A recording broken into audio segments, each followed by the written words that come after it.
Hello, good morning मैत्रिणींनो. तुम्हाला मागच्या टायमाला मी सांगितलं होतं ना, की मला भजीची ऑर्डर आलेली आहे. तर त्याच भजीची आता मी तयारी करते आहे. तर मी अनुराधा अनुज होममध्ये तुमचं खूप खूप मनापासून स्वागत करते. तर इकडे सकाळी 5:30 वाजलेले आहेत आणि मी ते भजी तळण्याचं काम चाललेलं आहे माझं. 2.5 किलो कांदे मला पाहिजे होते ह्या भजीसाठी. म्हणजे त्यांना टोटल मला 29 प्लेट दिलेली आहे मी त्यांना.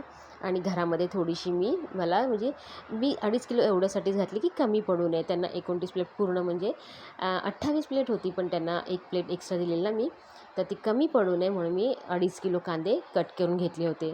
मस्तपैकी ना कांदे मी रात्रीच कट करून घेतले होते. सकाळी उठून सगळे ह्याच्यामध्ये मसाले वगैरे घातले आणि भजी तळायला सुरुवात केली. हा जो बॉक्स तुम्ही बघताय ना, तो त्यांना मी पार्सल दिलेला आहे. त्याच्यानंतर ना मी ते सगळा पसारा तसाच ठेवला होता आणि खाली गेली होती. त्यांना पहिला त्यांचं पार्सल देऊन आली. त्याच्यानंतर तुम्ही इथे बघू शकता की ह्याच्यामध्ये फक्त ना 7-8 भजीचे असे पीसेस राहिले होते चांगले मोठे, आणि बाकी ना पाव किलोच्या आसपास माझे सगळे कांद्याचं ना ती भजी मस्त अशी क्रिस्पी झाली होती ना, कुरकुरीत झाली. त्यामुळे ना सगळा चुरा आहे ना त्याचा पाव किलोच्या आसपास, तो चुरा तिथे एका साईडला मी जमा करून ठेवलेला आहे. तर आता मी काय केलं की माझा नाश्ता वगैरे आमचा पण बाकी होता, तर मी ना तो चुरा थोडासा मिक्सरच्या भांड्यामध्ये टाकलेला आहे. त्याच्यानंतर याच्यामध्ये ना जे कांदा लसूण मसाला असेल तो टाकलेला आहे. थोडीशी लसणाच्या पाकळ्या आणि सुकं खोबरं घातलेलं आहे. मस्तपैकी मिक्सरला मी त्याची चटणी बनवून घेतलेली आहे. त्याच्यानंतर मी इथे जो नाश्ता म्हणजे आता इथे चुरा वगैरे सगळा होता ना, तुम्हाला ते दाखवते की मी चटणी कशाप्रकारे बनवलेली आहे. मस्तपैकी हे बघा, ह्याच्यामध्ये जो चुरा वगैरे होता ना त्याची मी तशीच चटणी बनवून घेतलेली आहे. तर इथे हा चुरा वगैरे आहे ना तो, आणि बाकी सगळं ते जरासं पीसेस राहिले आहेत कांदा भजीचे, ते आम्ही नाश्ता करून त्याचा घेणार आहे. आणि त्याच्यानंतर ना इथे बघू शकता मस्तपैकी गरमागरम चहा आणि कांदा भजी आणि पाव याचा आम्ही नाश्ता करून घेतला. पहिला किचनवरचा प्लॅटफॉर्म तुम्ही बघितला असाल ना, पूर्ण पसारा तसाच आहे. पहिला मी बोलली की सकाळी मी 5:30 वाजता मी सुरुवात केलेली आहे, तेव्हापासून मी चहासुद्धा घेतला नव्हता. तर विचार केला पहिला चहा नाश्ता वगैरे करणार आणि बाकी पुढे काम करणार. तर इथे ना आता काय झालं, माझ्या मैत्रिणींना पण थोडीशी मला भजी द्यायची होती, पण ती कांदा भजी काय एवढी पुरली नसती. आणि मला 3 मस्तपैकी म्हणजे तिघींनी छान मैत्रिणी आहेत ना, त्यांना मला तिघींना पार्सल द्यायचं होतं. तर ह्याच्यामध्ये मी ना कांदा भजी पुरणार नाही ना, म्हणून मी बटाट्याची भजी खास वेगळी बनवलेली त्यांच्यासाठी, की अरे होतं ना की असं थोडंसं दिलं पाहिजे आहे तर व्यवस्थित दिलं पाहिजे आहे. तर इथे म्हणून त्यासाठी मी बटाटा भजी बनवलेली आहे. आणि एकीला मी वरतीच राहते माझ्या इथे, तिला देऊन आलेली आहे, आणि दोघींसाठी पार्सल मी एका पिशवीमध्ये भरून ठेवलेलं आहे. त्याच्यानंतर ना आता सगळी माझी ही साफसफाईची तयारी चाललेली आहे. सकाळपासून म्हणजे जे चाललं होतं ना, भजी एके भजी, आज माझं दिवसभर ना तेच चाललं होतं. म्हणजे बघा एवढी भजी, परत ना आयुषला कांदा भजीपेक्षा बटाटा भजी आवडते, मग त्याच्यासाठी पण थोडीशी मी बटाट्याची भजी ठेवली होती. त्याच्यामध्ये ना सगळं मी डब्यामध्ये म्हणजे जेवढं चुरा वगैरे होता ना, किंवा भजी वगैरे उरलेली होती, ते हा आपली चपातीचा डब्बा असतो ना त्याच्यामध्ये सगळं काढून घेतलेलं आहे. इथे जी मिक्सरच्या भांड्यामध्ये चटणी वगैरे होती ना, ती पण सगळी मी व्यवस्थित एका दुसऱ्या डब्यामध्ये काढून घेतलेली आहे, की जेणेकरून आता मला मिक्सरचं भांडं वगैरे लागेल. मला थोडीशी डाळ भात वगैरे बनवेल ना, तर त्याला मला वाटणाची हे बनवायची होती, डाळ बनवायची होती. तर मला मिक्सरचं भांडं पाहिजे होतं, आणि ते ही चटणी असते लाल कलरची, आणि मला हळदीचं सगळं ते वाटण बनवायचं आहे.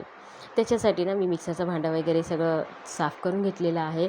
आणि ते तुम्ही बघू शकता सगळं प्लॅटफॉर्म पहिला ना इतका म्हणजे तेल वगैरे झालेलं ना, ते पहिला मी सगळं ना हे सगळी भराभरी करून, आणि जो चुरा होता ना तो चुरा पण मी ठेवलेला आहे एका साईडला. लिटरली ना दुपारी जेवताना हा मला चुरा इतका उपयोगी पडला ना, जो डबा पूर्ण भरलेला होता ना तो अर्ध्यापेक्षा कमी झाला होता. कारण की ना मी दुपारी जेवणामध्ये ना फक्त डाळ भातच बनवलेला, आणि भजी तर होतीच ना. तर जेव्हा माझी भजी वगैरे बटाट्याची भजी मी तळून काढत होती ना, तेव्हाच ना डाळ एका साईडला लावून घेतलेली. तर आता मी सगळं प्लॅटफॉर्म वगैरे क्लीन झाल्याच्यानंतर सगळं जिथल्या तिथे ठेवल्याच्यानंतर ना डाळीला फोडणी घालणार आहे. डाळीला फोडणी तर तुम्ही पहिल्यापासून बघितलीच असाल, की एकदम नॉर्मल डाळ म्हणजे गोडी डाळपासून ती अगदी माझी वाटणाच्या डाळीपासून तुम्हाला मी रेसिपी दाखवलेली आहे. त्यामुळे मी एवढं काय सांगत तुम्हाला बसलेलं नाही आहे. इथे माझ्याकडे ना थोडंसं खोबरं होतं, ते मिक्सरच्या भांड्यामध्ये मी ठेवलं होतं, जेणेकरून मला लक्षात राहील की मला वाटणाची डाळ नाही तर ना काय होतं नेहमीप्रमाणे डायरेक्ट फोडणीला घातली असती.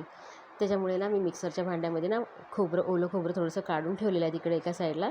आणि पहिला हा प्लॅटफॉर्म जो जरासा चिकट झाला होता ना, तो मी आता साबणाने चांगला छान असा एकदम क्लीन करून घेणार आहे. कारण का खूपच जेव्हा मी भजी टाकत होते ना, पूर्ण माझा हा शेगडी आहे ना एकदा मी पुसून घेतला होता, पण ते काय होतं क्लीन जेव्हा आपण जोपर्यंत साबण लावून धुवत नाही ना तोपर्यंत सगळं ना ते चिकट चिकट होतं आणि ते खूपच म्हणजे एकदम समोरच्या भिंतीवरती वगैरे ना सगळं ते तेलाचे ना चिटचिट जे उडतं ना ते सगळं भिंतीवर झालं होतं. खाली पण पूर्ण शेगडीवरती आणि सगळं प्लॅटफॉर्मवरती झालं होतं. तर इथे मस्तपैकी मी किचन वगैरे क्लीन करून घेतलेलं आहे आणि बघा मी तुम्हाला दाखवलं ना की वाटण मी मस्तपैकी तयार करून घेतलेलं आहे. बऱ्याच जणांना माहिती असेल की वाटण कसं तयार करतात. खोबरं, कांदा, थोडंसं कांदा घेतला होता अगदी अर्धा, त्याच्यानंतर लसूण घेतली होती, हळद, जिरं, त्याचंच मी वाटण बनवून घेतलेलं आहे.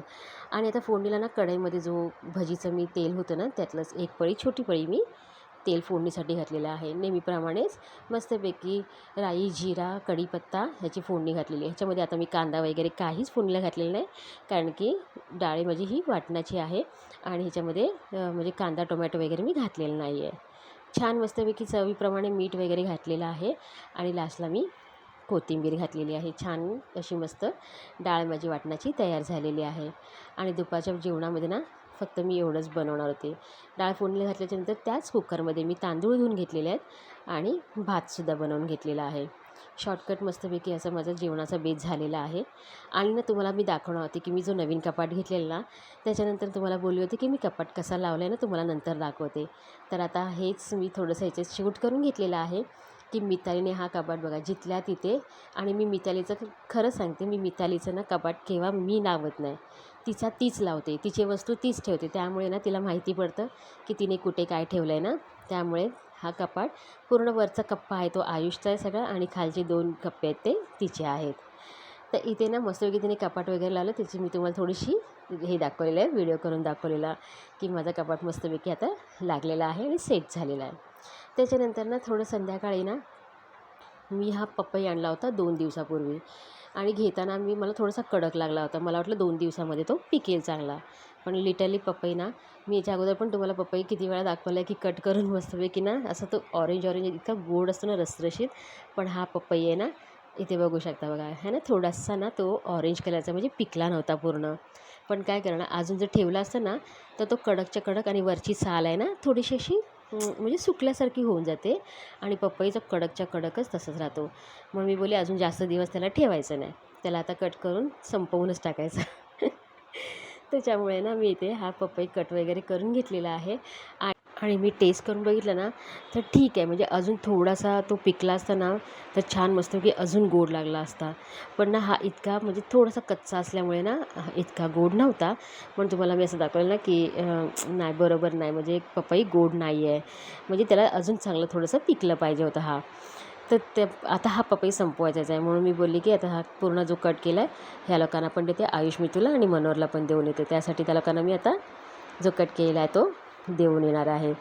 त्याच्यानंतर ना परत माझ्याकडे ना बघा सकाळचा जो चण्याचं पीठ जो उरला होता ना भिजवलेला भजीसाठी, त्याची मी इथे मस्तपैकी परत एकदा भजी बटाट्याची काढून घेतलेली आहे संध्याकाळच्या नाश्त्यासाठी आणि संध्याकाळच्या जेवणाचं नंतर. जर ते परत दाखवत बसले तर व्हिडिओ खूप मोठा झाला असता. आणि मी बनवणार आहे साधे सिंपल जे तुम्हाला छोले मी त्या दिवशी जेव्हा साफसफाई किचनची क्लिनिंग दाखवली त्यामध्ये मी छोले आणि अख्खे मूग असतात ना ते भिजत घातलेले ना त्यातले आता मी छोले हे बनवणार आहे रात्रीच्या जेवणासाठी. त्याच्या अगोदर सगळं पीठ आहे ना मी हा बेसन पीठ जो माझ्याकडे उरलेला होता त्याची मस्तपैकी भजी बनवून घेतलेली आहे. म्हणजे आज सकाळपासून सकाळी 5:30 वाजल्यापासून जी भजीच्या पाठी लागलेली आहे ना अगदी आमच्या जेवणापासून मैत्रिणीपर्यंत पोचलेली आहेत माझी ही भजीची प्लेट. तर छान असं मस्तपैकी आज दिवसभर माझं भजी एके भजीच चाललं होतं. छान असा मस्तपैकी परत एकदा भजीचा वगैरे नाश्ता झालेला आहे, त्याच्याबरोबर आमची चहा कॉफी झालेला आहे आणि आता हे मुलांना देते. मी पहिला आयुषला देते कारण का त्याची आवडती भजी आहे ही. तर आजचा व्हिडिओ मी इथेच थांबवते. आज दिवसभराची रेसिपी होती भजी एके भजी. ती जर आवडली असेल तर लाईक शेअर सबस्क्राईब.